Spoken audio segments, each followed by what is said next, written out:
et ça évite trop de désagréments. Équipage qui devait terminer qu'en 6ème position, un Moel Nietzsche qui ici fait beaucoup mieux puisque Frank Langenberg qui a un nouveau copilote, Peter Erhardt pour cette saison. Équipe internationale puisque Langenberg est néerlandais et que son copilote lui est allemand. La zone va leur coûter très cher, 254 points de pénalité. Et puis eux qui avaient terminé 2e lors de la manche d'ouverture, cette fois-ci vont prendre la 3e place. Encore une fois, pas tout à fait installé dans la saison. Deuxième avec 70 points de retard seulement sur le vainqueur, alors que là on est au-delà des 2000 points de pénalité. La même section avec Mario Westergerting et Daniel Waldelm, 6e des championnats d'Europe l'année dernière. Une équipe qui était 3e, là encore à Moel Nietzsche, qui avait fait un très beau début de championnat. Il est vrai que dans cette catégorie S5, la plupart des équipages habitués à arrêter la course.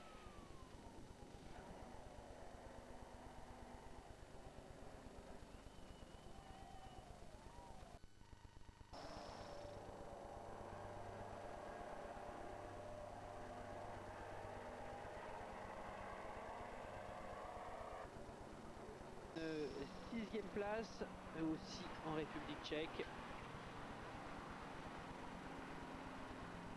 Ils vont cette fois-ci terminer 3e.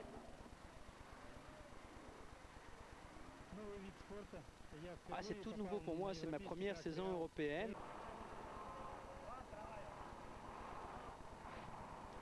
C'est une zone quand même assez compliquée, en particulier en ce qui concerne, qui leur permet de s'imposer quelques 600 points d'avance sur leur dauphin. Performance 9e. À chaque fois, c'est dernier également de la catégorie. On débute avec le champion d'Europe en titre, l'un des rares champions d'Europe en titre à avoir remporté la manche d'ouverture à Moel Nietzsche. Il s'agit de Josef Oehinger et Fritz Holub. Il a décidément règne sans partage, puisque champion d'Europe en titre, vainqueur en République tchèque, ils vont s'imposer également ici en Autriche. D'ailleurs, entre l'Autriche et la République tchèque, il ne va pas y avoir une grande différence, puisqu'on va terminer avec le même classement exactement. Les 3 mêmes classements aux mêmes premières places. C'est également le même classement que le classement final des championnats d'Europe de l'an dernier. Et c'est comme ça.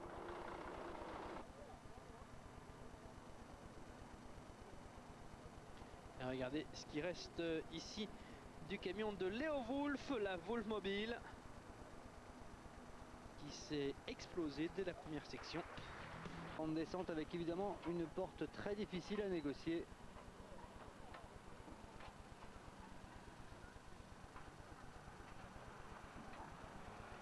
Ça se passe plutôt pas mal pour Frank Langenberg et l'Allemand Peter Erhardt.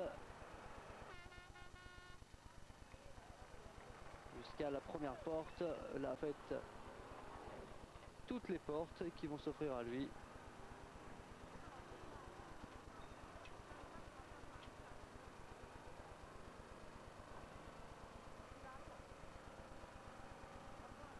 Tout en bas de ce terrain, c'est donc une carrière de charbon brun, je vous l'ai dit.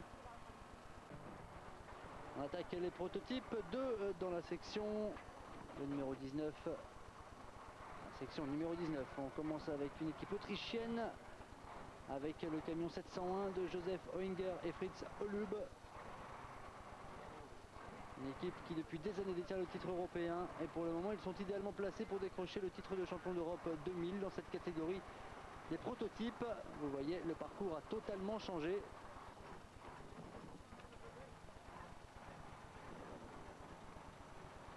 Après la boue, après l'eau. La concurrence attaque maintenant au rocher. Difficile de passer par, de pouvoir passer par tous ces décors différents, toutes ces épreuves.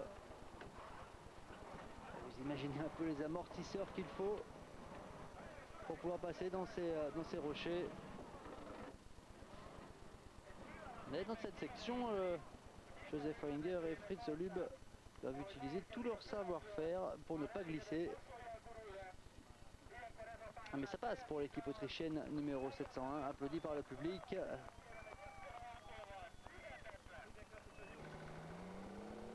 Allez, place dans la même section, la numéro 11. Tout à l'heure, nous avons vu la série 2. Cette fois, c'est le plus grand et le plus lourd des engins qui rentrent dans cette zone.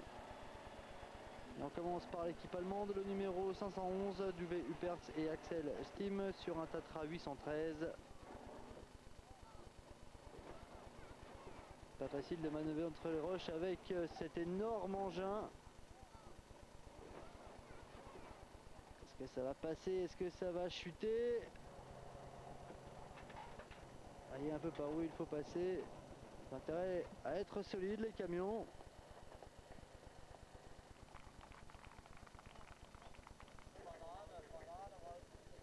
Il semble avoir un petit problème technique là. Et là ils sont mal embarqués quand même. Ça passe, c'est difficile mais ça passe. Ah, cette fois il semble bien bloqué au sommet à la 4e place. Toujours dans la même section, le numéro 31 avec l'équipage allemand, le numéro 411, Philippe Fakin et Michael Westphal sur un Faune L908.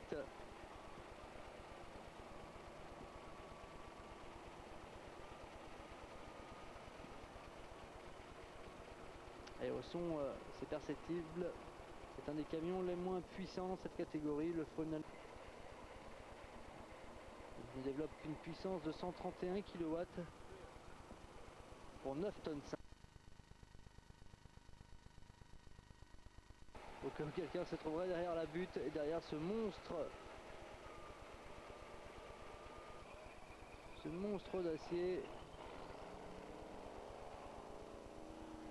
On termine la série 4 avec le numéro 402, l'équipage allemand Peter Niedergessas et Gregor Haas et aussi Marcus Niedergessas. C'est une équipe qui fait toujours de belles performances.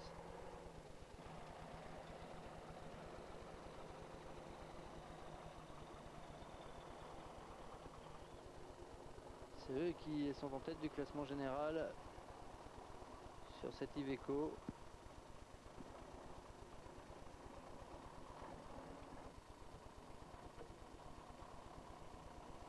Le pilote se retrouve quand même à 2 bons mètres du sol. Pas facile de voir, d'évaluer les difficultés.